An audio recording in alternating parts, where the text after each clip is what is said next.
Hi hello అందరూ ఎలా ఉన్నారు? ముందుగా మీ అందరికీ ధన్యవాదాలు. ఈరోజు మన కిచెన్లో బయట అయితే చల్లగా ఉంది, మా పిల్లలైతే సాంబార్ కావాలని అడిగారు. సాంబారు ఈరోజు డిఫరెన్స్ గా సింపుల్ గా టేస్టీగా ఎలా చేయాలనేది ఈరోజు మన కిచెన్లో వీడియో చూసేయండి. ఫస్ట్ నేను ఇక్కడ ఒక 6 మందికి సరిపడగా సాంబార్ కోసం కందిపప్పునైతే తీసుకుంటాను.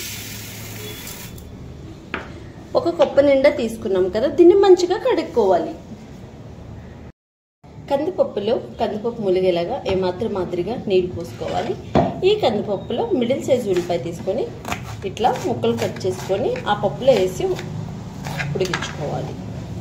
ఇంకా ఈ పప్పులో ఏం వేయకూడదు, ఒక ఉల్లిపాయ పప్పు ములిగేలాగా నీళ్ళు వేసుకొని మెత్తగా ఒక 4 విజిల్లు కానీ 3 విజిల్లు కానీ ఇచ్చి మెత్తగా ఉడికిపోతుంది. ఇక్కడ నేను 3 ముల్లంకాయలు తీసుకొని ఇలా ఈ మాదిరిగా కట్ చేసేసి కడుక్కున్నాను అనమాట మంచిగా. ఇక్కడ నేను స్టవ్ పైన బాండి పెట్టుకున్నాను. ఈ బాండీలో 3.5 స్పూన్ వరకు మనం నూనెనైతే పోసుకోవాలి. నూనె కాస్తంత వీటెక్కాలి.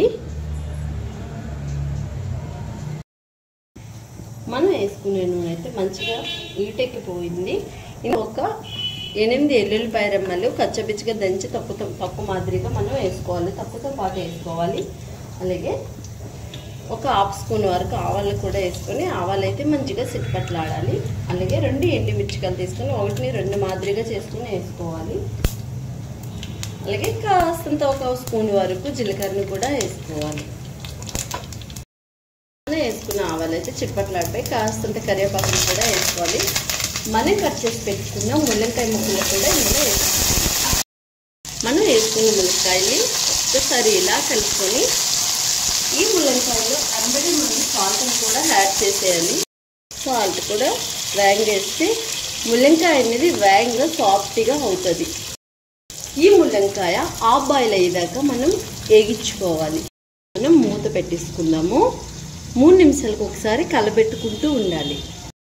మాదిరిగా చింతపండు తీసుకొని ఈ చింతపండు నీటిలో చింతపండుని ఇడియో తీయడం మర్చిపోయాము. మాదిరిగా చింతపండుని అయితే నీటిలో నానబెట్టుకోవాలి. ఇక్కడ నేను 4 టమోటాలు మిడిల్ పార్ట్ టమోటాలు తీసుకున్నాను. 8 పచ్చిమిర్చి తీసుకున్నాను. 3 ఉల్లిపాయలు తీసుకున్నాను. ఉల్లిపాయ ఇలా సెంటర్గా కట్ చేసుకొని ఇట్లా కట్ చేసుకుంటే సరిపోతుంది. అంతే, ఈ మాదిరిగా కట్ చేసుకోవాలి. అలాగే టమోటాలు కూడా ఒక్క టమోటాని 4 భాగాలుగా చేసుకోవాలి. ఇంతే. మనం ఉల్లిపాయ టమోటా వేసాం కదా, ఎక్కువగా మగ్గించుకోకూడదు, హాఫ్ బాయిల్ అయితే సరిపోతుంది. ఎలా అంటే మీరు చూపిస్తారు. ఇట్లా ఆ తొక్కు చూసారు కాస్త మగ్గింది, అలా మగ్గితే సరిపోతుంది. ఇప్పుడు మనం పచ్చిమిరపకాయలు జస్ట్ ఘాటు పెట్టి మనం ఇందులో వేసేసుకోవాలి. ఇప్పుడు వేసేసుకున్న తర్వాత మనం చింతపండు ఆల్రెడీ నానబెట్టుకున్నాం కదా, దాని పులుపునైతే వేసుకుందాం. ఓకే, చింతపండు పులుసు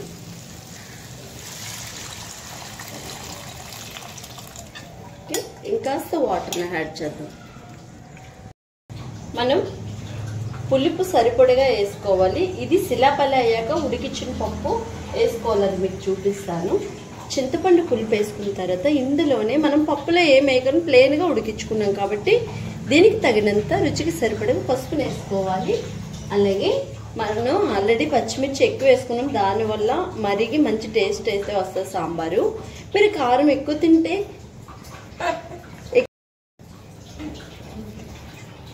తక్కువ తింటే తక్కువ వేసుకోండి, ఓకేనా. ఇక్కడ మా రుచికి సరిపడగా నేనైతే కారాన్ని యాడ్ చేసేసాను. ఓకే, ఇదే ఇప్పుడు కాస్తంత తిరగబడాలి, అంటే కొంచెం మరిగాక మనం కందిపప్పుని వేసుకుందాం. చూడండి, మన కందిపప్పు అయితే 3 విజిల్లు ఇచ్చాను. ఇందులో ఏమీ వేయలేదు, ఉల్లిపాయ ఒకటే వేసాను, మీకు గుర్తుంది కదా. ఓకే, మన కందిపప్పుని ఇలా మెత్తగా ఉడికించుకుంటే సాంబార్కి చాలా చాలా బాగుంటుంది. ఓకే, ఇట్లా అస్సలు పలుకుండ కన్నా మెత్తగా చేసుకోవాలి. ఇలా శిల్పలా అవుతున్నప్పుడు మనం ఒక 2 స్పూన్స్ వరకు ధనియాల పొడిని అయితే వేసుకోవాలి. ఇలా 1 స్పూన్ వరకు సాంబార్ మసాలా కూడా యాడ్ చేసుకోవాలి. ఓకే, ఇది శిలాపలా అవుతుంది కదా. ఇప్పుడు మనం దీన్ని గట్టి పెట్టి ఒక్కసారి ఇలా కలిపేసి మనం కందిపప్పుని కూడా ఇందులో వేసేసుకోవాలి.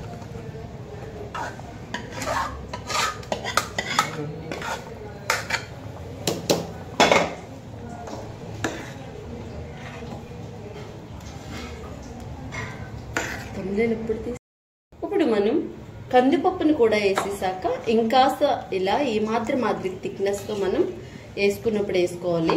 వాటర్ని యాడ్ చేసుకోవాలి. ఇది మరిగి ఇంకాస్తంత థిక్నెస్ అవుతుంది. ఓకేనా? ఇది మంచిగా 15 నిమిషాలు ఆల్రెడీ మనం పులి 10 కాస్తంత మరిగించుకున్నాం కాబట్టి ముక్కలన్నీ ఆల్రెడీ మగ్గించుకున్నాం కాబట్టి కాస్తంత 15 నిమిషాలు ఐలో పెట్టి శిలపల మరిగించుకుంటే సరిపోతుంది. సాంబార్ అయితే మంచిగా శిలపల మరిగిపోయి మంచి గుమగుమలు అయితే ఆడిపోతుంది. ఇందులో మనం ఇప్పుడు కాస్తంత బెల్లాన్ని వేసుకోవాలి, ఇంగు కూడా వేసుకోవాలి. కానీ ఆ రెండు ఇంట్లో లేవు, అయినా కానీ టేస్ట్ వేరే లెవెల్. మీ దగ్గర బెల్లం ఇంగు ఉంటే ఆ రెండు కొంచెం కొంచెం యాడ్ చేయండి. ఇగో బెల్లం బదులు ఈ మాదిరి కాస్తంత టేస్ట్ కోసం కాస్తంత షుగర్ వేసుకోవాలి టేస్ట్ కోసం. ఓకేనా? ఇంగు ఉంటే ఒక హాఫ్ స్పూన్ సగ్గు ఇంగాన్ని కూడా యాడ్ చేసుకోవచ్చు. ఓకే, గ్యాస్ని అయితే ఆఫ్ చేసేస్తున్నాను. మన సాంబార్ అయితే ఇలా రెడీ అయిపోయింది. సింపుల్ అండ్ టేస్టీగా చూసారా? ఏమి ఇంగ్రీడియంట్స్ లేకుండా ఇలా ములంకాయతో నేను చెప్పిన స్టైల్లో ఒకసారి మీరు సాంబార్ ట్రై చేయండి. నా మాటల్లో నేను చెప్పడం కదా, ఒక్కసారి ఇలా ప్రిపేర్ చేసి చూడండి. టేస్ట్ అయితే వేరే లెవెల్, తగ్గేది లేదన్నట్టు ఉంటుంది. ఓకేనా? ఈ వీడియో మీకు ఎలా అనిపించింది? ఈ వీడియో మీకు కూడా నచ్చిందా? అయితే ఎందుకండి ఆలస్యం, మీరు ఇచ్చే లైక్ మాకెంతో సపోర్టెడ్గా ఉంటుంది. ఆరోగ్యమే మహాభాగ్యమని గుర్తుపెట్టుకోండి. ఇంట్లోనే మంచిగా ఫుడ్ని ప్రిపేర్ చేసుకుందాం, అందరిమీ ఆరోగ్యంగా ఉందాం. ఈ సాంబార్ మీకు కూడా నచ్చిందా? కావాలా మీకు? అయితే రాదు వెంటనే స్టార్ట్ చేసేయండి. నెక్స్ట్ మంచి సరికొత్త వీడియోతో మళ్ళీ కలుసుకుందాం. అంతవరకు మీ అందరికీ బాయ్ బాయ్. ఈ సాంబార్ని ఇడ్లీ, దోశ, రైస్ దేనికైనా పర్ఫెక్ట్గా ఉంటుంది. చాలా చాలా బాగుంటుంది. అస్సలు ఆలస్యం చేయకండి. టేస్ట్ కోసం వెంటనే వీడియోస్ చూసి స్టార్ట్ చేసేయండి.